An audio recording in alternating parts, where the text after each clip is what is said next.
안녕하세요, 디지털 할배입니다. 오늘은 카메라 3종을 테스트해봤습니다. 미러레스 카메라와 아이폰과 오스모 포켓 1의 화질을 비교하는 테스트인데요. 조명을 환하게 켜놓고 새 카메라의 화질 차이를 한번 검토해봤습니다. 당연히 디카가 가장 좋더라고요. 근데 디카는 굉장히 다루기가 번거롭습니다. 제가 그 번거롭다는 부분을 좀 더 이해가 하실 수 있도록 부원 설명 같지만 간략히 짚고 넘어가겠습니다. 이후에 나올 영상은, 지금 영상은 어떨지 장담을 못하겠습니다. 이후에 나올 카메라 비교 테스트 영상에서 오늘 미러리스 카메라로 촬영한 부분은 제가 이 카메라를 산 지 2년이 됐는데 가장 좋은 화질이 얻어 걸렸습니다. 루믹스 G7으로 촬영을 하려다 보니까 설정을 하는데 오히려 아이폰이나 오스모 포켓 1보다도 어둡게 나오는 거예요. 오토모트로도 설정을 해봤으나 어떻게 디카가 조명도 환하게 켜진 상황에서 더 어두운 거예요. 제가 이전에 카메라에 관해서 공부를 할 때 ISO를 100, 200으로 낮춰놓고 촬영을 해야 카메라의 노이즈가 적다는 이야기를 들었거든요. 그래서 매뉴얼 모드로 바꿔놓고 ISO를 100, 200으로 낮추니까 아예 아무것도 안 보여요. 그러니까 800까지 올려놔야 간신히 보이는데 그것조차도 아이폰이나 오스모 파켓보다 훨씬 어둡더라고요. 도무지 말이 안 되는 케이스죠. 디카는 센서가 크기 때문에 어두운 데서도 촬영이 용이하거든요. 그러다가 문득 한 1년 전인가 어디서 시청한 유튜브 내용이 하나 생각이 나더라고요.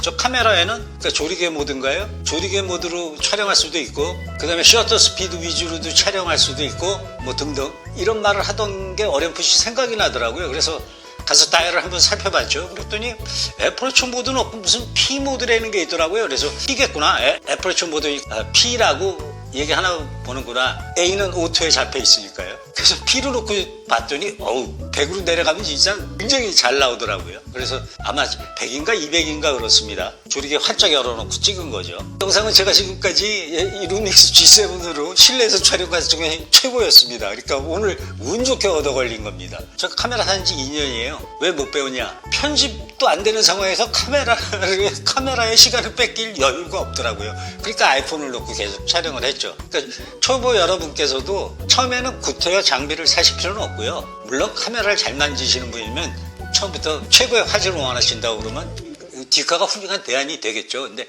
일반 분들은 아이폰 폰 카메라 외에 카메라를 만져보시지 않았던 분들은 그냥 아이폰으로 촬영하시면 됩니다. 근데 오늘 내용 꽤 흥미롭습니다. 한번 즐감하시기 바랍니다. 제가 최근에 촬영에 제가 가진 장비 테스트에 좀 맛을 들였습니다. 그래서 오늘은 카메라 3대를 놓고 촬영 중입니다. 스포를 드리면 안 되겠으나 디카랑요, 미러레스죠, 아이폰이랑 오스모 포켓이랑 한번 촬영 퀄리티를 비교해 보기로 했습니다. 지난번에 그 $100짜리 싸구려 하웨이 폰으로 한번 영상 테스트를 해보고 견딜만한 수준이었어서 오늘은 오스모 파켓도 안에서 실내에서 꽤 잘 나오지 않을까 싶어갖고 저는 아이폰 12 미니를 갖고 있는데요. 아이폰 12보단 야외에서 촬영할 땐 오스모 파켓이 훨씬 좋습니다. 편하기도 하고요. 아이폰은 폰에 쥐고 다니면 손떨방이 아무리 있어도 손떨방은 아예 카메라 자체가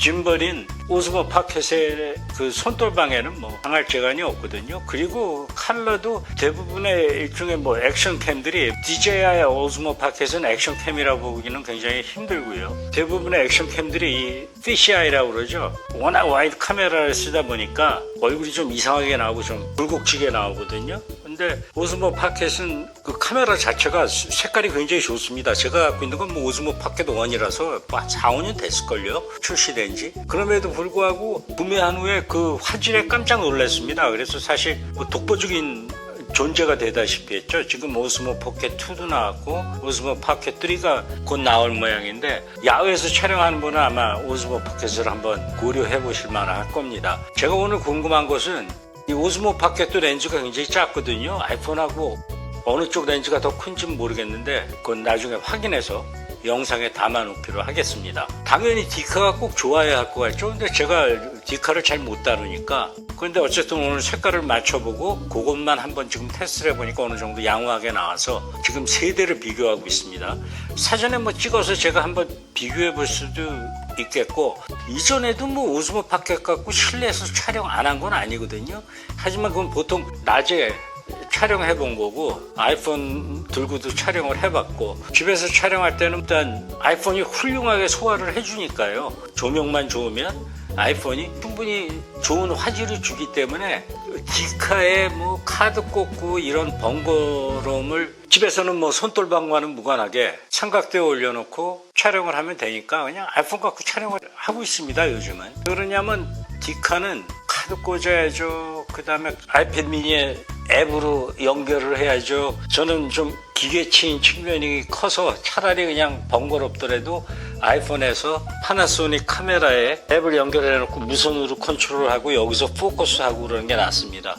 저는 뭐 디카는 한번 만지려고 그러면 짜증나요. 잘못 누르면 훌러덩 나가고 스크린 화면도 엉망이고 컨트롤도 엉망이고 뭐 일본 애들이 망하는 게 그리고 그러니까 뭐 일본 애들이라는 게 카메라 회사들이 하나같이 다 망하고 있죠 요즘. 그리고 뭐 아이폰이 이제 뭐 화질은 완전히 다 따라온 것 같고요. 그래서 오늘 한번 이렇게 카메라를 세 대를 놓고 비교해 보고 있습니다. 어떤 것이 저도 막상 테스트는 해볼 수 있겠으나 세 대의 카메라를 사전에 테스트해 보고 영상을 준비할 수도 있겠으나 오히려 뭐 스릴이 있어서 세 카메라 다 쓸만한 품질이 나올 겁니다. 제가 지금 가장 궁금한 것은 그 오즈모 포켓의 화질은 제가 아직 확인을 해보지를 않았거든요. 실내에 이런 밤중에 촬영이 가능한지. 이게 뭐 이론적으로는 될 것 같다는 생각은 했습니다만 오즈모 포켓은 디스플레이가 작아서 삼각대에 이것을 저의 이 카메라 암에다 촬영한다는 게 번거로워서 뭔가 좀 일단은 부적합하게 느껴지죠. 근데 아무튼 저걸 뭐 세컨 카메라로는 충분히 쓸 수 있겠다라는 생각은 했거든요. 특히 뭐 오버헤드 샷이니 이런데 저거를 유용하게 사용할 수 있는 방법이 있지 않을까도 생각을 해봤는데 아무튼 화질 그냥 적당히 지금 비교하는 겁니다. 앵글이 제대로 맞았는지도 잘 모르겠고요. 오즈모 포켓이 화면을 따로 볼 수가 없으니까요. 물론 저기다 폰을 꽂아가지고 앱에서 컨트롤하는 방법이 있는데 나중에 사진을 보여드리겠지만 지금 걸려있는 상황이 거기다 폰을 붙일 수 있는 상황은 아닙니다. 그래서 아무튼 이제 결과를 한번 테스트해 보겠습니다. 무엇보다도 저 조명이 굉장히 큰 역할을 합니다. 밤에 촬영을 하면 일단 오히려 낮에 촬영하는 것보다 안정적입니다. 그 이유는 낮에 촬영을 하면 바깥 환경이 바뀌기 때문에 햇볕이 들어올 때마다 살짝 바뀝니다. 그래서 그 빛이 들어올 때와 나갈 때 눈에 드러나거든요. 그래서 완전히 제어된 환경에서 촬영을 하려면 이런 식으로 조명을 쓰면 됩니다. 요즘은 일광 조명도 제가 알기로는 중국산으로 울란지인가요? 제가 이름 적어 놓겠습니다만 요즘 조명은 $100 안 들이고도 일광 조명을 구할 수 있는 것으로 압니다. 뭐 더 떨어졌을지도 모르겠는데요. 제가 조명은 다음 편에서 한번 다루겠는데 저는 뭐 지금까지 보시면 어떻게 하면 돈을 안 쓰고 유튜브 영상을 제작할 수 있는가에 대해서 자주 얘기해 왔는데요. 조명만큼은 확실한 조명을 주는 가격도 저렴하니까요. 그런 조명을 구하실 필요가 있다고 저는 생각을 합니다. 돈을 쓰겠다 그러면 카메라에 돈 쓰지 말고 조명에 차라리 투자를 하세요. 기회가 닿는 대로 조명에 관해서도 한번 보여드리겠습니다. 싸구려 조명은 큰 도움이 되지를 않습니다. 2~3만 원짜리는요. 요즘 뭐 가격이 더 떨어졌으니까 모르겠는데 이 필름을 한번 소거해서 어떤 결과가 나왔는지 살펴보도록 하겠습니다.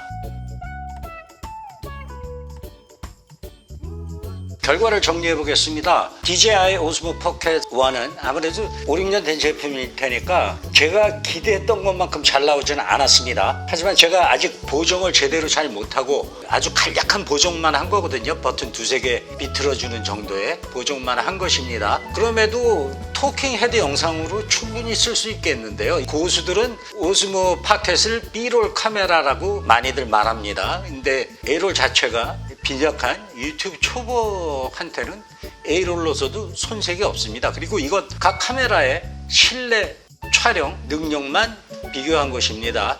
웹에 들고 나가면 스토리는 굉장히 달라지죠. 저 같은 경우는 디카를 들고 나가서 촬영하는 일은 없을 겁니다. 그리고 제 것은 제가 갖고 있는 루믹스 G7 손돌방이 없고요. 그래서 제가 밖에 들고 나가서 함부로 촬영할 수 있는 기기가 아니고요. 손돌방이 없는 걸 산 이유는 가격이 싸서이고 저는 저렇게 큰 카메라를 밖에 들고 나가서 유튜브 찍는다고 할 계좌가 아직 못 되고 성격도 잘 안 맞고 그렇습니다. 너무 무겁습니다. 사실 아이폰도 거추장스러울 정도인데 오즈모 같은 경우는 들고 다녀야 특히 캄보디아에선 이게 뭔지 모르는 사람들도 의외로 많습니다. 그리고 제가 촬영하는지를 일단 모르니까 편하게 촬영할 수가 있다는 게 굉장한 장점입니다. 여러분이 구매하실 수 있는 몇 가지 종류의 카메라에 대해서 알아봤습니다. 뭐 역시 결론은 유튜브 도전 초기에는 고급 카메라가 사실 전혀 필요하지 않으며 있다고 해도 그것이 지닌 기능을 충분히 배울 만큼 한가하지 못합니다. 저도 이제 슬슬 만지기 시작을 한 것인데요.